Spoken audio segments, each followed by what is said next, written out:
네, 우리는 성경을 읽으면서 하나님의 예언이 얼마나 치밀하고 정확한지를 깨닫게 될 때에 혀를 내두르면서 고개를 흔들게 될 때가 많다고 생각합니다. 자, 왜 아니겠습니까? 하나님께서는 시간의 창조자십니다. 그러므로 불가능한 것이 없으십니다. 시간에 대해서요.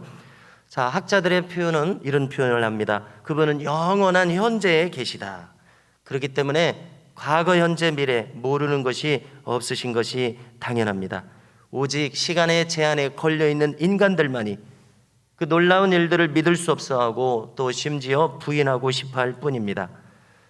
가령 예를 들어서 성경은 주님의 탄생지를 베들레헴이라고 정확하게 예언합니다. 이사야 선지자는 주전 700년대의 선지자입니다. 이 많은 시간을 거슬러서 정확하게 예언하고 있지 않습니까? 역시 같은 이사야 선지자를 통해서 메시아는 동정녀로 탄생할 것이다 예언합니다. 성취됩니다. 또 이사야 53장을 통해서 메시아의 십자가의 순환을 예고합니다. 그 의미까지 이야기합니다. 이 모든 것의 정확성을 어떻게 우리가 설명할 수 있습니까? 그래서 유대인들은 오늘날도 그것을 믿을 수 없어서 이사야 53장을 금서 취급하고 있습니다. 오늘 나훔이 기록하고 있는 이 니느웨의 멸망, 이 예언, 이것도 경악할 만큼 정확하게 역사 속에서 성취되었습니다. 자, 1절에 보니까 파괴하는 자다 이렇게 이야기하고 있습니다. 자, 이것은 어디를 가리킵니까? 무섭도록 급성장한 당시의 바벨론의 느부갓네살 왕을 가리킵니다. 니느웨가 완전히 멸절한 것은 주전 612년이라고 연도까지 나와 있다고 말씀을 드렸는데요. 바로 그 파괴의 당사자가 유명한 느부갓네살 왕이었던 것입니다. 그는 공격하는 자였습니다. 니느웨, 아수르 제국의 수도입니다. 그 강성한 세계적인 대제국이었습니다. 군사력이 강력했습니다. 영토가 대단히 넓었습니다. 그리고 장기간 그 왕조가 이어졌습니다. 그 강성한 나라, 그 니느웨가 이제 무섭도록 성장한 바벨론이 공격자로 나서고 이제 자기들은 수비하는 처지로 전락해버렸습니다. 그렇게 강포하고 무자비한 군사력을 자랑하던 니느웨의 처지가 이처럼 초라해지는 날이 이렇게 오고야 말았습니다. 2절, 이로써 이제 이스라엘에게는 어떤 의미가 있는가? 압제에서 벗어납니다. 회복의 시간을 맞이합니다. 이것이 하나님께서 하시는 일입니다. 3절 이하를 보면은요, 성을 공격하는 바벨론 군대의 강하고 대단히 잘 준비된 무서운 모습을 잘 설명해 주고 있습니다. 3, 4, 5절을 통해서요. 그리고 이제 6절을 보니까 강들의 수문이 열립니다. 만일 우리가 1장 8절로 거슬러 올라가면은 범람하는 물로 진멸하시겠다는 예언이 나옵니다. 그 예언대로 실현됩니다. 그래서 왕궁이 소멸됩니다. 계속해서 이 니느웨의 멸망에 대한 예언은 구체적입니다. 놀랍게도 왕후가 벗겨져서 끌려가고 시녀들이 비둘기같이 슬피 우는 모습입니다.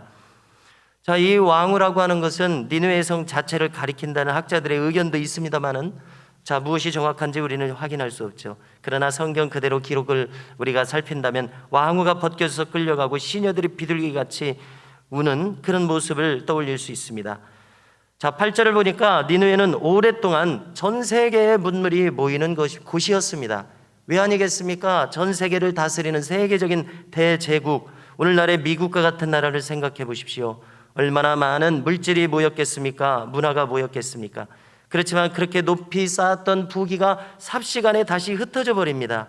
이처럼 하나님께서 흩어버리실진데 누가 그것을 막을 수 있겠습니까? 한 나라뿐만 아니라 한 개인도, 한 가정도, 어떠한 모임도 하나님께서 만일 그것을 흩고자 하신다면 흩어버려질 수밖에 없음을 우리는 알 수 있습니다. 10절을 보니까 이제 니느웨는 황폐해진 땅이 되어버립니다. 11절, 사자처럼 제국을 호령하던 니느웨는 사라져버리게 되었습니다. 마지막으로 13절을 보니까요, 만군의 여호와의 말씀에 내가 내 대적이 되었다고 하십니다. 하나님께서는 한때 이 아수르를 북이스라엘의 심판자로 사용했었습니다. 그렇지만 그 심판자를 또 심판하시는 것이 하나님이신 것을 확인하게 됩니다.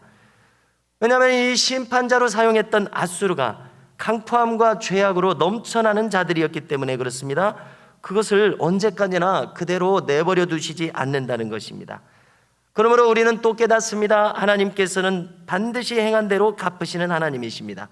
그 갚으시는 공의를 시행할 때가 언제고 온다는 사실을 우리는 확실히 알아야 되겠습니다. 이 니느웨 성의 경우는 역사가 끝나기 전에 역사 속에서 그것이 시행된 경우임을 우리가 알게 됩니다. 성도 여러분, 사람들은 자기가 직접 몸소 경험한 것이 아니면 잘 믿지 않습니다. 이처럼 예언이 실현되었다고 아무리 이야기해도 니느웨 성 안에서 그것을 직접 당하는 사람이 아니면 어찌 하나님께서 정말 이렇게 하시는구나, 그것을 그 당사자가 아니면 어찌 깨달을 수가 있겠습니까? 그래서 사람들은 하나님 없이 자신들이 하고 싶은 대로 결정하면서 살아갑니다. 친히 하나님의 무서움을 경험하지 못했기 때문에 그렇습니다. 그래서 결국 낭패를 당합니다. 그러므로 우리는 더 늦지 않게 하나님께서 살아계심을 깨닫는 은혜가 우리에게 임하기를 간절히 소망합니다. 이것이 바로 우리가 하나님의 역사하심을 내가 몸소 경험해야 할 이유입니다. 사도 요한은 요한일서 1장 1절에서 이야기했습니다. 뭐라고 이야기했습니까? 기억하실 것입니다. 태초부터 있는 생명의 말씀에 관하여는 우리가 들은 바요, 눈으로 본 바요, 자세히 보고 우리 손으로 만진 바라. 그렇습니다. 사도 요한은 주님을 직접 경험한 사람입니다. 뿐만 아니라 이 요한일서를 쓰고 있는 이 노구의 백발의 사도 요한은 그때도, 그러니까 지금도 이 주님을 경험하고 있는 사람이었습니다. 성도 여러분, 내가 직접 경험한 하나님의 역사하심은 부인할 수가 없습니다. 내 내리에서 지어질 수도 없습니다. 그리고 그분 없이는 살 수도 없는 사람으로 만들어버립니다.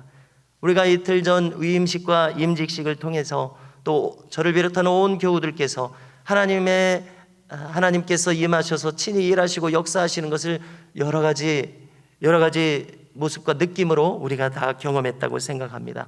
하나님께서 일하시고 인도하시는 경험을 한 사람이 어떻게 하나님을 떠날 수가 있겠습니까?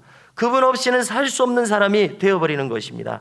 그러므로 성도 여러분, 오늘도 내 삶의 모든 것을 하나님께 그대로 고하고 내 사정하시는 우리 주님께 그대로 내놓고 그분의 도우심과 일하심을 구하는 삶이 될 수 있기를 주님의 이름으로 축복합니다.